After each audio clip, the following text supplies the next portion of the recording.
قرآن حکیم میں آیات کتنی ہیں؟ قرآن حکیم میں صورتیں عموماً جوڑوں کی شکل میں ہیں۔ پبلک میں تو مشہور ہے جی 6666، اے بھی جھوٹ رہا ہے، کہتے گنیاں جے، کبھی گنی کسی نے کہ قرآن حکیم میں 6666 آیات ہے بھی ہیں کہ نہیں؟ قرآن حکیم میں اگر بسم اللہ الرحمن الرحیم سورت کے شروع میں جو آتا ہے اس کو چھوڑ دیا جائے اور صرف سورتوں میں آنے والی آیات کو جمع کیا جائے تو قرآن حکیم میں کل آیات کی تعداد ہے 6236۔ اور اگر بسم اللہ کو بھی شامل کر لیا جائے ایز اے آیت تو ظاہر ہے قرآن حکیم میں 113 جگہ بسم اللہ بھی ہے سورتوں کے آغاز میں۔ وہ جو 114ویں مرتبہ ہے وہ تو سورت کے اندر ہے نا، وہ ویسے ہی ٹوٹل میں شمار ہوئی ہوئی ہے۔ 113 اس میں ایڈ کریں تو 6349 6349 ہے، اور بغیر بسم اللہ کے کریں تو 6236 آیات۔ یہ 6666 پتہ نہیں کس نے مشہور کر دی ہوئی ہے۔ وہ کورسز میں بھی ایون آپ کے جو اسلامیات پڑھائی جاتی ہے اس میں بھی یہ لکھا ہوا ہے، تو جو اسلامیات کے ٹیچر ہیں ان کو کہے کہ یار یہ کوئی مشکل کام تو نہیں ہے، میرے نا 1-1.5 گھنٹے کی پریکٹس ہے، آپ صورتوں کے شروع میں لکھا ہوتا ہے سورت کے اندر کتنی آیات ہیں وہ جمع کر کے دیکھ لیں، تو آپ حیران ہوں گے کہ آپ کو وہ باتیں بھی جن کے بارے میں آپ کو گمان بھی نہیں تھا کہ یہ تو کم از کم ٹھیک بتائی ہوں گی وہ بھی غلط بتائی ہوئی ہیں۔ تو ہم پھر رونا کیوں نہ روئیں؟ کوئی صحیح گل دسی ہے تو انہوں نے قرآن کی آیات تک بھی صحیح نہیں بتائیں کہ کل آیات کتنی ہے۔ 6236 ہیں اگر بسم اللہ کو حصہ نہ مانا جائے سورت کا۔ اچھا قرآن کا حصہ ہے بسم اللہ، یعنی سورہ فاتحہ سے پہلے جو بسم اللہ ہے یہ لکھی جاتی ہے، مصحف کا حصہ ہے۔ اس میں اختلاف ہے کہ یہ پہلی آیت ہے یا یہ آیت کے بغیر ہے، لیکن اس پہ کوئی اختلاف نہیں ہے کہ بسم اللہ قرآن کا حصہ ہے کہ نہیں۔ 113 کی 13 بسم اللہ قرآن کا حصہ ہے، لیکن ایز اے آیت ہیں یا نہیں ہے اس کے بارے میں اختلاف ہے، اور اس اختلاف سے کوئی فرق نہیں پڑتا۔ اس کی وجہ یہ کہ مصحف تو پھر بھی بسم اللہ سے سٹارٹ ہوتا ہے اور والناس پہ ختم ہوتا ہے۔ ایون کوئی ایسے مقامات بھی قرآن حکیم میں ہیں جہاں پہ کوئی اکا دکا شاذ اقوال ملتے ہیں کہ یہ جو آیت ہے یہ ایک آیت نہیں، یہ 2 آیات ہیں، تو کوئی فرق نہیں پڑتا، اسے کوئی 2 بھی گن لے، مصحف میں جو کچھ لکھا ہے وہ تو اپنی جگہ موجود ہے نا، اس میں کوئی تبدیلی نہیں ہے۔ قرآن حکیم میں صورتیں عموماً جوڑوں کی شکل میں ہیں، اور یہ اللہ تعالیٰ کی سنت ہے۔ سورہ الذاریات میں ہے کہ اللہ تعالیٰ نے مخلوقات کو جوڑوں کی شکل میں پیدا کیا ہے۔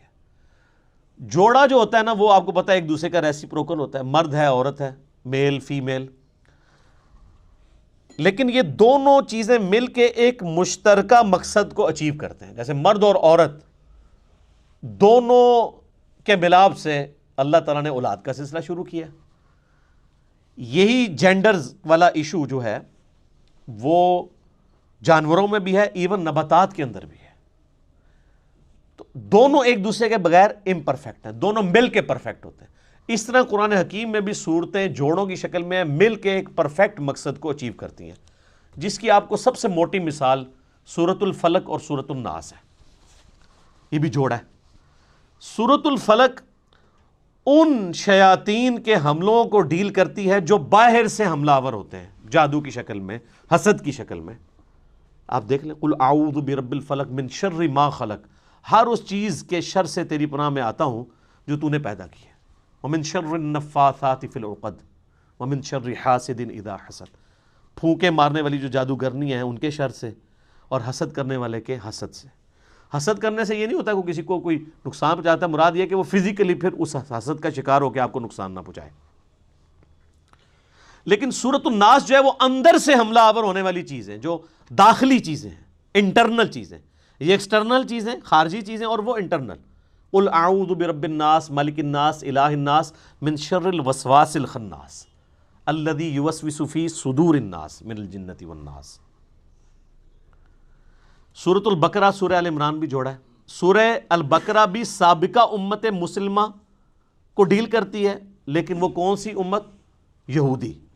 اور سورہ ال عمران بھی ایک سابقہ امت مسلمہ کو ڈیل کرتی ہے، عیسائی، نصارہ۔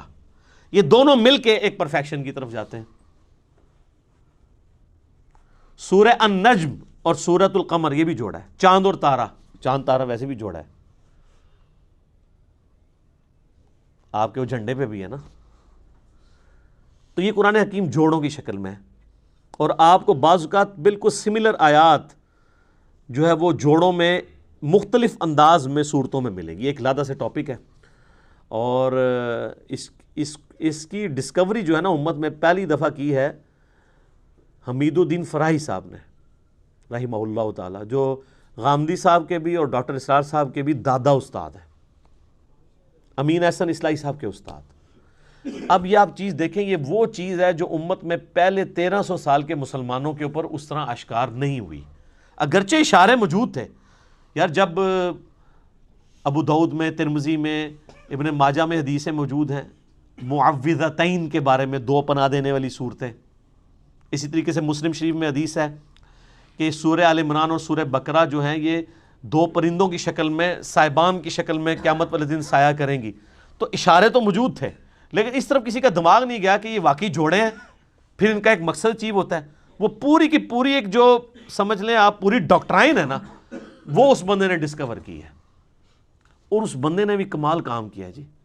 وہ بندہ قرآن کو سمجھنے کے لیے 40 سال تک ایک خیمے میں اس نے زندگی گزاری ہے، جا کے بالکل ریگستانی ایریا میں اسی طریقے کے مطابق جن حالات و واقعات میں قرآن نازل ہوا تھا، تاکہ وہ عرب کے لوگوں کے کلچر کو سمجھ سکے اور ان فیلنگز کو فیل کر سکے۔ پھر اللہ نے دیکھے کیسی چیزیں ان کے اوپر کھولی ہیں۔ ان کو آج یعنی اس حوالے سے قرآن کے نظم، اس کو نظم کہا جاتا ہے قرآن کا، اس کا امام مانا جاتا ہے، حالانکہ کوئی پرانے بزرگ نہیں ہیں، بمشکل 100 سال ہوئے ان کو فوت ہوئے۔ ڈاکٹر اسرار صاحب نے بھی اس حوالے سے جو تعارف قرآن کے اپنے لیکچر ہیں بیان القرآن میں، اس میں بڑی ڈیٹیل سے وہ بولے ہیں، اور انہوں نے ایمانداری کی ہے کہ ان کا نام لیا ہے، اس ڈسکوری کو اپنے ساتھ منسوب نہیں کیا۔ یہ بڑی بے ایمانی ہوتی ہے کہ آپ کسی دوسرے شخص کی ڈسکوری کا لیبل جو ہے وہ مطلب اپنا لگا کے اس سودے کو بیچنا شروع کریں۔ تو میں نے بھی اس لیے ایمانداری کی کہ یہ میری کوئی ڈسکوری نہیں ہے، کہ کوئی یہ نہ کہہ علی بھائی نے کیا کمال کر دیا، جس نے کیا اسی کی طرف منسوب کر رہے ہیں۔ اور اللہ تعالیٰ ان کی غلطیوں سے درگزر فرمائے، ان کو نیک کاموں کا اجر عطا فرمائے، آمین۔